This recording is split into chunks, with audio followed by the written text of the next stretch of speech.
Eh bien bonjour à toutes et tous, vraiment très content de vous retrouver pour cette toute nouvelle vidéo. Merci de me suivre toujours un peu plus nombreux. Alors ça fait un moment que j'avais pas pu tourner de vidéo, il a fallu que je remplace pas mal de matériel pour le tournage, donc c'était pas évident, ça a demandé un petit peu plus de temps que prévu. Donc en tout cas, merci de me retrouver. J'espère que votre saison se passe bien, que vous faites de belles sessions. Alors aujourd'hui, je vais aborder, ça va être une vidéo type tuto, plutôt éclaircissement sur un sujet particulier. Je voulais parler de la tresse avec vous aujourd'hui. C'est un sujet qui est souvent revenu en magasin quand j'étais dans la vente d'articles de pêche et avec lequel on échange beaucoup entre potes ou au bord de l'eau avec d'autres pêcheurs. Alors c'est un matériau formidable, mais effectivement, quand on est débutant, qu'on n'a pas forcément l'habitude d'utiliser ce genre de matériau, on peut se poser pas mal de questions parce qu'on voit qu'il y a des tresses multibrins, il y a tout un tas de couleurs disponibles et surtout on me demande pourquoi passer sur une tresse plutôt que rester sur un nylon, quels sont ses avantages, ses inconvénients. Donc je vais essayer d'être relativement succinct, de faire une vidéo pas trop longue, que ça soit pas trop barbant, avec des explications claires pour avoir en tout cas des données un peu plus précises, toujours en toute transparence et en toute impartialité, dans le sens où j'ai aucun avantage à vous présenter une marque plus que d'autres, donc je vais rester plus sur les aspects techniques d'une tresse, pour pouvoir échanger sur cette vidéo. J'espère que ça servira pour pouvoir faire votre choix si vous êtes débutant ou vous hésitez sur les choix de votre tresse, pour vous aiguiller en tout cas lors de l'achat et puis surtout acheter le bon modèle. Voilà. Donc une tresse, c'est vraiment un matériau qui a changé beaucoup de choses dans la pêche, qui a révolutionné beaucoup de types de pêche, notamment la pêche au leurre. C'est très utilisé aussi dans les pêches de la carpe. On utilise ça aussi en mer beaucoup, en pêche de jigging, sur des pêches un peu tactiles, Madaï, Ténia. Bref, maintenant c'est utilisé quasiment partout. Alors pourquoi? C'est un matériau en fait qui a permis de créer des lignes. Donc c'est un ensemble de brins qui, tissés entre eux, reliés entre eux, va donner une ligne unique à la fin, donc une tresse. Donc ça va être composé de plusieurs brins. Donc l'avantage de ça, c'est que on va obtenir, pour un diamètre équivalent à un nylon, une résistance nettement supérieure. C'est-à-dire qu'on va pouvoir diminuer ces diamètres de ligne avec des résistances à la traction au nœud, notamment, en termes de traction sur l'ensemble de la ligne, qui sont phénoménales par rapport au diamètre. Donc ça, c'est le premier avantage d'une tresse, ça vous permet de diminuer considérablement vos diamètres de ligne pour une résistance équivalente. Donc, qui dit diamètre de ligne diminué, dit lancer beaucoup plus long, portée au vent moindre. On va avoir aussi une poussée dans l'eau qui est moins importante puisqu'on a un diamètre de ligne plus fin. Donc beaucoup d'avantages par rapport à la réduction du diamètre de la ligne de base. Ça, c'est le premier avantage. Deuxième avantage, la tresse en fait est un matériau qui est quasiment dénué d'élasticité. C'est-à-dire que vous allez avoir une retransmission instantanée de toutes les informations. Je m'explique, quand vous êtes notamment, on va rester sur la pêche au leurre principalement, c'est le fil conducteur de la chaîne, on va rester sur de la pêche de carnassier. Lorsque vous allez avoir une touche, le poisson va se saisir de votre leurre, comme il n'y a pas d'élasticité, l'information va directement remonter dans votre poignet par l'intermédiaire de votre canne, parce que le fait qu'il n'y ait pas d'élasticité, la touche est instantanée, va vous permettre de réagir beaucoup plus vite. Idem, ce manque d'élasticité va aussi vous servir à appréhender le milieu dans lequel vous pêchez. Si vous pêchez un secteur que vous ne connaissez pas, le fait qu'il n'y ait pas d'élasticité, vous allez avoir les sensations de la tresse qui vont se retransmettre par l'intermédiaire de votre canne, qui vont vous donner une information, savoir si vous grattez sur du caillou, si vous grattez sur du sable, si vous êtes en train de traverser de l'herbier. Tout ça, vous allez pouvoir le sentir grâce à de la tresse. Chose qui n'était pas forcément possible même avec un très bon nylon, puisqu'il y a toujours une part d'élasticité. Et cette tresse-là va vous permettre de retransmettre tout de suite une information. Ça, c'est vraiment les avantages de la tresse, réduction du diamètre et transmission d'informations immédiate. Deuxième point sur lequel je voulais vraiment insister rapidement avant de rentrer dans les données techniques, c'est le fait pour installer votre moulinet, votre tresse sur votre moulinet. Alors c'est très très important, je le dis souvent, il faut qu'une tresse soit installée complètement trempée. C'est-à-dire qu'il va falloir faire tremper votre bobine de tresse dans un seau ou peu importe, dans un lavabo, un évier, ce que vous avez à portée de main. Il faut faire tremper longuement votre tresse, 10-15 minutes. C'est de la fibre, c'est des fibres tressées. Donc il faut que ça se gorge d'eau pour que ça se serre et que ça trouve ses propriétés mécaniques et résistantes. Il faut que ça soit complètement gorgé d'eau. Donc n'installez pas une tresse sortie de boîte comme ça parce que ce sont de la fibre. Si elles sont sèches, moulinées sèches sur votre moulinet, ça peut créer des petites boucles et surtout ça va avoir une usure prématurée des fibres qui n'ont pas été gorgées d'eau, qui n'ont pas eu le temps de se serrer. Donc Prenez le temps, quand vous avez acheté votre tresse, trempez-la dans un seau, laissez-la 10 minutes s'imbiber correctement d'eau.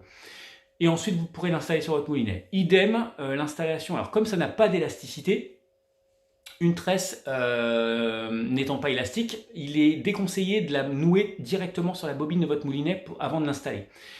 Pourquoi? Si vous faites même le meilleur des nœuds qui tient très très bien, le problème c'est comme il n'y a pas d'effet ressort comme un nylon, le nœud peut éventuellement se détendre à la longue et toute votre tresse va se détendre autour de l'axe de votre moulinet, que ce soit un moulinet casting ou spinning. Le risque d'avoir votre tresse qui se détend complètement et qui tourne autour de l'axe de votre bobine, c'est arrivé souvent à des clients qui n'avaient pas eu les infos pour installer correctement leur tresse, ou même à des pêcheurs que j'ai croisés au bord de l'eau. Donc si vous pouvez, mettez un backing, ce qu'on appelle un backing, un fond de vieux nylon, achetez-vous soit du nylon premier prix, faites-vous 10-15 tours de moulinet avec du nylon pour lequel vous allez pouvoir bien serrer autour de votre bobine, connectez votre tresse dessus, et ensuite installez votre tresse. Voilà, donc tresse détrempée. En l'installant sur votre moulinet, serrez-la entre vos doigts, moulinez-la ensuite, essayez de l'installer le plus serré possible. Comme ça, les spires vont être bien jointives, bien serrées les unes sur les autres. Comme la tresse est un matériau tissé, ça va travailler un petit peu dans le temps, donc il faut que ça soit bien serré à l'installation et surtout détrempé. Voilà, ça c'était 2 petits points importants que je voulais aborder avant d'aborder avec vous la suite, on va dire les données importantes d'une tresse. Premier aspect, la couleur. Alors, la couleur, sincèrement, ça n'a aucune importance. Je m'explique, dans le sens où on va trouver sur les tresses monochromes, je m'entends, donc les tresses qui vont être tout du long de la même couleur, on va avoir des tresses très foncées, très claires, très voyantes. Ça va être surtout par rapport à votre feeling, à votre conduite de ligne. Il faut que vous soyez à l'aise, peu importe la luminosité, qu'il fasse beau temps ou qu'il y ait au contraire temps très gris, vous ayez une faible luminosité, il faut que votre tresse vous permette de voir correctement où vous pêchez, ce que vous faites, votre action de pêche. Le visuel est très important. Idem quand vous êtes piqué sur un poisson, si le poisson tente de vous emmener sur un secteur très encombré, bois mort, structure sous-marine que vous connaissez très bien, si le poisson tente d'aller vous tanker dedans, ça va vous permettre justement de corriger votre action de canne et d'essayer de le sortir de ce secteur un petit peu compliqué. Donc c'est uniquement pour votre confort visuel et votre confort de pêche. Alors là où ça va devenir intéressant, c'est qu'il y a certaines tresses qui vont avoir des couleurs qui vont être plus adaptées, notamment quand vous pêchez dans des secteurs très sollicités ou des eaux très claires, notamment pour des pêches statiques sur les pêches à la carte notamment, on va avoir des fils, des tresses un peu camo qui vont mieux se glisser entre guillemets sur les couleurs de l'environnement, un petit peu coloris herbe, vaseux, des tresses qui vont essayer de se fondre. Ça c'est pour les pêches un peu statiques. Pour les pêches au leurre, le plus efficace, ça va être surtout votre tête de ligne, le bas de ligne que vous allez mettre en bas. Après, la couleur, c'est juste du confort pour vous. Il y a certaines tresses, par contre, qui vont être importantes au changement de couleur. Ça va être les tresses notamment pour des pêches en pélagique, quand il faut descendre vraiment pile poil votre leurre sous le nez de votre carnassier. Aujourd'hui, on a des tresses multicolores qui sont aussi beaucoup utilisées en mer, pour les pêches en jigging notamment, où vous allez avoir des changements de couleur, par exemple tous les mètres ou tous les 5 mètres, vous allez avoir une bande de couleurs différentes qui va vous indiquer justement à combien de mètres évolue votre leurre. Alors ça, ces tresses-là sont utiles sur des pêches bien particulières où il faut que vous sachiez à quelle profondeur vous évoluez avec votre leurre. Voilà, sinon les tresses uniformes, sincèrement, c'est pour votre confort, donc prenez la couleur qui vous plaît. Personnellement, moi j'aime bien marier la couleur de ma tresse à mon matériel, un moulinet rouge avec une tresse rouge, ça claque bien, ça peut être sympa, bon, c'est joli, et il faut surtout aussi que ça soit efficace dans votre action de pêche. Voilà, donc la couleur, sincèrement, c'est pas un aspect primordial, c'est surtout pour votre confort visuel. Le diamètre, alors l'avantage d'une tresse, c'est que pour avoir une résistance énorme, on arrive à avoir des diamètres de tresse très fins. Donc si vous passez sur de la tresse par rapport à du nylon, n'allez pas mettre des diamètres de tresse trop énormes, c'est pas le but d'une tresse. L'avantage, c'est que justement vous allez pouvoir diminuer vos diamètres de ligne pour avoir une fluidité au lancer, pour lancer plus loin, pour avoir une conduite de leurre bien meilleure, donc une tresse qui fend mieux l'eau, quand vous avez un petit peu de courant pour éviter d'avoir trop de portée sur votre tresse. Ce matériau vous permet de diminuer votre diamètre de ligne et donc de pêcher plus juste. Votre leurre va descendre plus naturellement, il y aura moins de ventre dans votre ligne à la conduite de votre leurre, vous allez être plus précis, plus en connexion avec votre leurre, donc n'allez pas mettre des diamètres exagérés.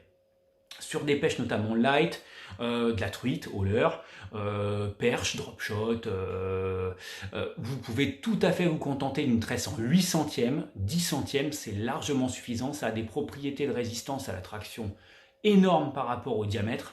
Donc affinez au maximum pour avoir une conduite de ligne la plus juste possible. Pour des pêches médium, quand vous êtes entre, on va dire en 10-60, que vous allez vous permettre de pêcher avec des leurres souples de 15-20 grammes à gratter si vous avez un peu de profondeur, un peu de courant, ou si vous êtes en étang un peu profond, prenez une 15, 14, 15, 16 centièmes, c'est largement suffisant pour venir à bout d'un beau poisson. C'est rester dans l'optique de garder cet avantage de diamètre fin. Un 16 centièmes vous permettra de sortir un très beau brochet, un très beau cendre, sans aucun souci. C'est déjà limite un peu fort. Pour vous donner un ordre d'idée, on me demande souvent ce que j'utilise comme matériel. J'essaierai de faire une vidéo plus tard sur le matériel que j'utilise fréquemment. Moi, sur mes pêches médium, je suis en 15 centièmes. J'ai quasiment jamais perdu de beaux poissons. Une fois que votre moulinet est correctement réglé, que votre canne fait un peu le job, une tresse de 15 centièmes pourra vous permettre de venir à bout d'un très gros cendre, d'un brochet maîtrisé sans problème. Le tout, c'est de bien gérer votre combat avec un bon frein. Utilisez cet avantage de pouvoir descendre en diamètre. Alors là où, par contre, il va falloir augmenter pour des raisons purement mécaniques, ça va être les pêches en big bait. Donc pour vous donner un ordre d'idée, en règle générale, en big bait, je pêche en 25 centièmes. Alors là, j'ai installé dernièrement sur mon moulinet, je vais vous montrer. Alors pour un titre d'exemple, c'est une tresse que j'utilise beaucoup. Faites votre choix sur la marque qui vous plaira. C'est la Spider Wire. Alors là, j'ai mis une 8 brins. Je reviendrai en fin de vidéo sur le nombre de brins notamment et les caractéristiques du nombre de brins. Alors là, j'ai mis une 25 centièmes et la puissance de cette tresse sur la traction et résistance en linéaire est de 27 kg. Donc inutile de vous dire que ça devrait bien se passer même sur le plus gros des brochets, même sur un combat un petit peu chaud, c'est largement suffisant. Pourquoi augmenter le diamètre de tresse sur du big bait notamment? C'est pour éviter d'éclater si vous arrive un incident lors du lancer. Moi ça m'est déjà arrivé en jouant un petit peu juste, notamment quand vous êtes sur des big bait un peu lourds, en France, même sur les stages à l'étranger, en Irlande notamment que je fais avec des amis, inutile de vous dire que 25 centièmes c'est largement suffisant. On pêche on commence à parler de big bait quand on arrive à 80 grammes, 70, allez, entre 70 et 150. Au-dessus de 150 grammes, la plupart des leurres sont, moi je trouve, très peu utilisés en France et en Europe proche en général. Déjà un leurre de 150 grammes, ça vous permet de pêcher avec des leurres type répliquant, des choses avec des plombés intégrés qui sont très pratiques pour prospecter les grosses couches d'eau des lacs de montagne, des grosses étendues, des grands plans d'eau profonds. Déjà quand vous avez un leurre de 150 grammes, il y a déjà un choix énorme, ça vous permet de mettre des gros chats d'armée, des gros swim bait qui pèsent assez lourd, et 25 centièmes c'est largement suffisant. Donc faites-vous un choix notamment sur le big bait correct, vous dites 25 c'est très bien, inutile d'aller sur du 30 centièmes, 30 centièmes on commence déjà à attaquer la pêche du silure en vertical, c'est déjà 25 centièmes, c'est déjà largement suffisant. Le tout c'est d'éviter voilà, qu'il y ait un problème au lancer. Souvent ce qui peut arriver, on en fait tous, même si on a des moulinets bien réglés, qu'on pêche très souvent, il arrive des fois de temps en temps sur un lancer, on ne fait pas forcément gaffe, on fait une perruque ou une erreur au niveau du lancer, ça s'en mêle dans le moulinet et ça arrête net le leurre en plein vol. Alors quand on lance une brique de 150 grammes, avec des cannes puissantes, et on met un petit peu de pêche dedans, pour arrêter un leurre de 150 grammes en plein vol, si votre tresse n'est pas solide, ça va casser instantanément. Donc n'allez pas pêcher big bait avec des tresses de 15-16 centièmes, ça sera trop juste, c'est uniquement par rapport au poids du leurre qui risque de s'arrêter net si vous faites une erreur au lancer. Donc 25 centièmes, c'est déjà largement suffisant. On est, voilà, par exemple sur la Spider Wire, on est à 27 kg en termes de traction. Même si votre leurre s'arrête net sur une erreur de lancer, ça vous permettra de ne pas casser votre montage. C'est uniquement pour ça que sur les big bait, on peut monter voilà, sur des diamètres de 25-27 centièmes. Au-delà, c'est vraiment, ça commence vraiment à faire gros et ça ne sera pas nécessaire. Parce que pareil, la tresse va vous permettre toujours de garder cet avantage de diminuer votre diamètre. C'est pas la peine d'avoir une tresse trop grossière. Une tresse trop grossière va prendre le vent. Donc va vous gêner en cas de conditions climatiques difficiles, va prendre le courant, va générer beaucoup d'appui sur l'eau. Et donc du coup ça va vous gêner dans votre action de pêche. Donc essayez toujours jouer au plus juste pour ne pas casser au lancer, mais pour pêcher toujours avec un diamètre fin qui vous permette une bonne conduite de ligne, une finesse, d'éviter de trop vibrer parce que la tresse n'ayant pas d'élasticité, c'est un matériau qui vibre beaucoup dans l'eau. Donc essayez de garder toujours une marge de manœuvre, mais ne pas aller dans l'exagération. L'avantage d'une tresse, c'est de pouvoir jouer sur les diamètres de finesse de ligne, justement, pour permettre de pêcher plus en confort. Voilà, sur le diamètre, c'est important. Essayez voilà, d'être en cohérence par rapport à votre type de pêche. Et pour finir, donc, je voulais vous expliquer, souvent on me demandait mais à quoi correspondent. Alors souvent on va avoir un chiffre marqué 8. Alors on va avoir souvent 4 brins, 8 brins, 9 brins et jusqu'à 12. Je crois qu'Aperlon a sorti depuis l'année dernière une 12 brins. Alors pour simplifier, à diamètre équivalent, si vous avez une 15 centième en 4 brins et une 15 centième en 8 brins, c'est le nombre de brins qui va différer puisqu'il sera double sur une 8. C'est logique. Alors les brins vont être plus fins, puisque 8 brins pour un diamètre équivalent à une 4, ils vont être plus fins, donc vous allez avoir une résistance à la traction supérieure à la 4 brins, puisqu'il y a plus de brins tressés les uns sur les autres, donc il y aura une résistance meilleure.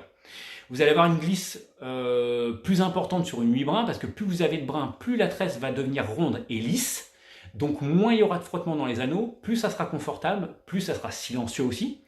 Par contre, plus les brins vont être fins, plus la résistance à l'abrasion va être compliquée.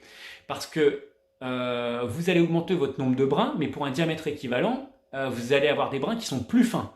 Donc ça va vous apporter beaucoup de confort sur des endroits dégagés, mais dès l'instant où vous allez pêcher des secteurs encombrés, essayez de rester sur des des tresses un peu rustiques, type 4 brins. Pourquoi? Parce que sur une 4 brins à diamètre équivalent, par exemple si on reste sur de la 15 centième sur le sujet, 4 brins, vous allez avoir 4 brins qui sont plus grossiers qu'une 8 brins en 15 centièmes. Donc les 4 brins étant plus grossiers, ils vont avoir une résistance peut-être à la traction un peu moindre. Par contre, une résistance au frottement, à l'abrasion plus importante, puisque les brins sont plus grossiers. Donc, en gros, pour simplifier, quand vous allez avoir marqué 8, alors souvent c'est suivi d'un X, 4X, 8X, 12X, 9X. Par exemple, chez Berkley, ils viennent de sortir une 9 brins. Le nombre de brins va devoir vous influencer par rapport à votre site où vous pêchez. Si vous pêchez des secteurs très dégagés, où vous avez besoin de confort, d'une bonne glisse, de gagner de la distance, prenez un nombre de brins très élevé. Une 8 brins, une 12, une 9, peu importe. Si vous pêchez dans des secteurs où là vous savez qu'il y a du bois mort, vous allez pêcher en texan, vous savez qu'il y a des obstacles immergés, vous allez chercher des poissons dans les bancs de nénuphars, où il va falloir tracter le poisson hors dehors des tiges de nénuphars qui sont très résistantes, prenez une 4 brins. Du coup, il y aura moins de brins qui seront un peu plus grossiers, mais il aura une résistance au frottement, justement du fait que les brins sont plus gros, plus importante. Voilà. Donc, si vous pêchez des choses très encombrées, vous savez que le fond est sale, vous risquez de rencontrer des obstacles, restez sur de la 4 brins. Si au contraire c'est open, vous avez un fond très propre, très peu d'obstacles sur les bordures, vous ne risquez pas de vous faire emmener dans un tas de bois ou quoi que ce soit, prenez des tresses d'autant plus fines, 8 brins, 9 brins, 12 brins, qui vont vous apporter justement de la souplesse, de la finesse, qui va mieux fendre l'eau. Par contre, s'il y a des obstacles, ça résistera moins qu'une 4 brins. Voilà, c'était le choix principal entre votre hésitation sur une 4 brins ou 8 brins et plus. Là par exemple la 8 brins que j'ai installé en spider wire, je pêche souvent des grands plans d'eau de montagne, des grosses retenues de Seine où il y a beaucoup de fond mais très peu d'obstacles à part un peu d'herbier, donc je sais qu'il n'y a pas de frottement possible, donc là pour ajouter du confort et de la glisse je mets de la 8 brins. Par contre sur certains secteurs, notamment quand je monte dans le nord chez des amis pour pêcher des secteurs à cendres, où il y a beaucoup de bois mort, beaucoup d'obstacles au fond, là je repasse sur une 4 brins, pour avoir justement une résistance à l'abrasion supérieure. Voilà, j'espère que ces petites infos vous serviront pour votre achat et que ça a été surtout assez clair. Il n'y a pas besoin d'en savoir plus pour faire le choix pour une bonne tresse. Il fallait juste insister sur le côté mécanique et puis les 2-3 petits détails qui vous permettront de faire votre choix pour acheter la bonne tresse par rapport à votre type de pêche. Voilà, j'espère que ça vous a plu. En tout cas, c'est avec plaisir que je vous ai retrouvé pour cette nouvelle vidéo et je vous dis à très bientôt pour un nouveau sujet. Et très bonne fin de saison à toutes et tous et régalez-vous au bord de l'eau. À bientôt.